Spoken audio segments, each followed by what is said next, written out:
9 filosofi bersih-bersih rumah, pertarungan melawan diri sendiri. Sebelum lanjut, jangan lupa klik tombol subscribe, share, dan like ya. Boleh juga klik tombol thanks atau terima kasih. Oh ya, kalau kamu punya usul atau ide tema video berikutnya, langsung komen di bawah ya. Makasih.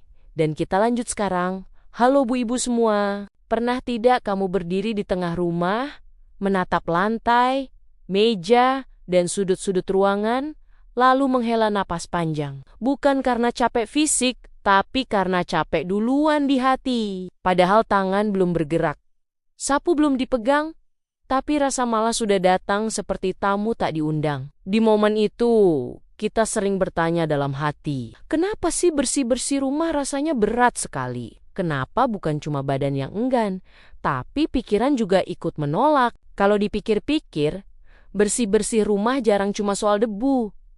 Ini lebih sering soal perasaan, soal mood, soal isi kepala.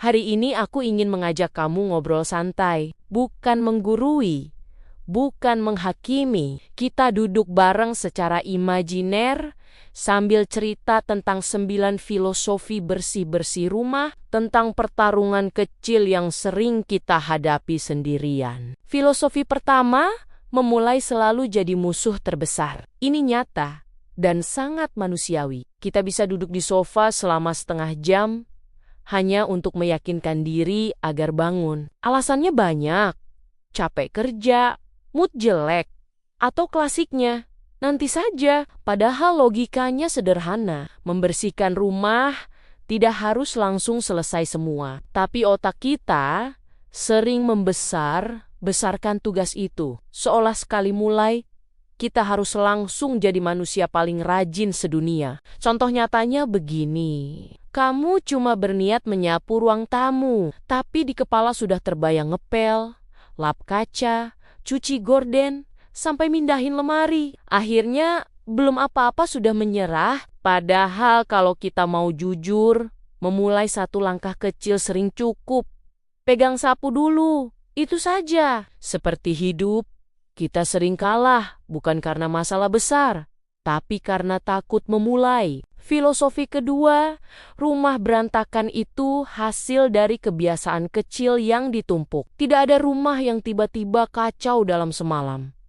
Biasanya dimulai dari satu gelas di meja, satu baju di kursi, satu kantong belanja yang diletakkan sebentar. Lalu besok ditambah lagi dan besoknya lagi. Sampai akhirnya kita berdiri sambil berkata, kok bisa begini? Ini sangat logis. Setiap hari kita punya alasan untuk menunda. Hari ini capek, besok sibuk, lusa sudah lupa lagi. Masalah hidup juga begitu. Masalah kecil yang tidak diselesaikan, lama-lama menumpuk. Dan ketika kita sadar, semuanya sudah terasa berat. Filosofi ketiga, mengeluh sambil membersihkan itu bukan kegagalan.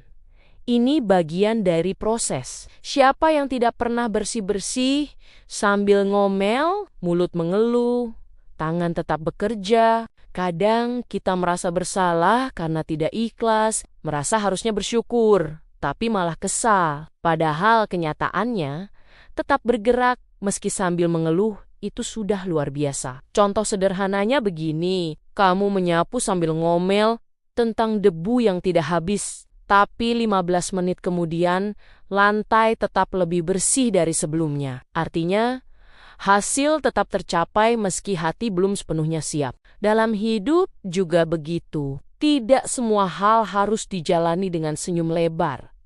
Kadang cukup dengan tidak berhenti. Filosofi keempat, lelah itu nyata dan tidak perlu dipungkiri. Membersihkan rumah itu kerja fisik, punggung pegal, kaki capek, tangan bau sabun. Kita sering memaksa diri untuk kuat terus, padahal lelah bukan tanda lemah. Lelah tanda kita sedang berusaha. Contoh nyatanya, saat mengepel lantai, di tengah jalan, kamu berhenti, berdiri, tarik napas. Bukan karena malas, tapi karena tubuh minta istirahat. Menariknya, setelah selesai, rasa capek itu sering kalah oleh rasa puas. Melihat lantai mengkilap, ruangan terasa lega, ada kepuasan sederhana yang sulit dijelaskan. Hidup juga begitu. Capeknya terasa di tengah jalan, tapi kepuasan sering datang di akhir. Filosofi kelima, tidak semua sudut harus sempurna. Ini penting dan sering kita lupakan. Kita terlalu sering menuntut rumah harus rapi total. Padahal realitanya, selalu ada sudut yang terlewat. Kolong bagian bawah lemari, rak paling atas, atau noda kecil yang masih tersisa. Dan itu tidak apa-apa, rumah tetap layak ditinggali. Kita tetap bisa istirahat dengan nyaman. Contoh logisnya begini. Kamu sudah menyapu dan mengepel, tapi masih ada debu di sudut yang sulit dijangkau. Apakah itu membuat semua usaha jadi sia-sia? Tentu tidak. Begitu juga hidup. Tidak semua hal harus beres dulu baru kita boleh bahagia. Filosofi keenam, bersih-bersih sering membuka kenangan. Ini sering terjadi tanpa disadari. Saat memindahkan barang lama, tiba-tiba kita berhenti. Ada baju lama, ada surat, ada barang kecil yang menyimpan cerita. Kadang kita tersenyum kecil, kadang dada terasa sesak karena ingatan itu datang tanpa permisi. Contoh nyatanya, menemukan barang milik orang yang pernah tinggal bersama kita, atau barang dari masa hidup yang sudah berubah. Membersihkan rumah berubah jadi momen refleksi. Ini mengajarkan kita satu hal. Membersihkan rumah kadang berarti berdamai dengan masa lalu. Filosofi ketujuh, kondisi rumah sering mencerminkan kondisi hati. Ini bukan mitos, ini pengalaman banyak orang. Saat hati penuh tekanan, rumah sering terasa sempit. Barang sedikit saja terlihat mengganggu. Sebaliknya, saat hati tenang, rumah sederhana terasa nyaman.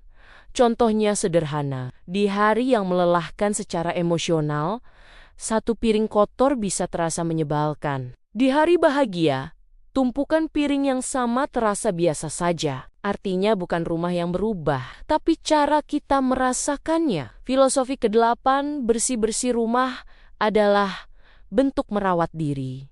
Bukan demi penilaian orang, bukan demi pujian. Ini tentang pulang ke tempat yang nyaman, tentang memberi diri sendiri ruang bernapas. Contoh logisnya, setelah rumah rapi, kita bisa duduk lebih tenang, tidur lebih nyenyak, pikiran sedikit lebih ringan.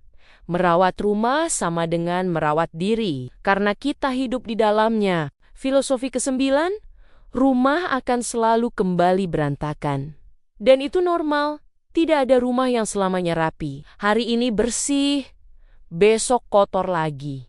Dan itu bukan kegagalan. Contohnya jelas, kita makan setiap hari, dapur pasti kotor lagi. Kita berpakaian setiap hari, baju pasti menumpuk lagi. Hidup juga begitu. Masalah selesai, masalah baru datang. Yang penting bukan rumah selalu rapi, tapi kita tahu cara membereskannya lagi. Jadi kalau hari ini kamu merasa berat untuk bersih-bersih, kalau kamu duduk lama sambil menunda, kalau kamu mengeluh sambil menyapu, tidak apa-apa. Kamu sedang berjuang dengan caramu sendiri.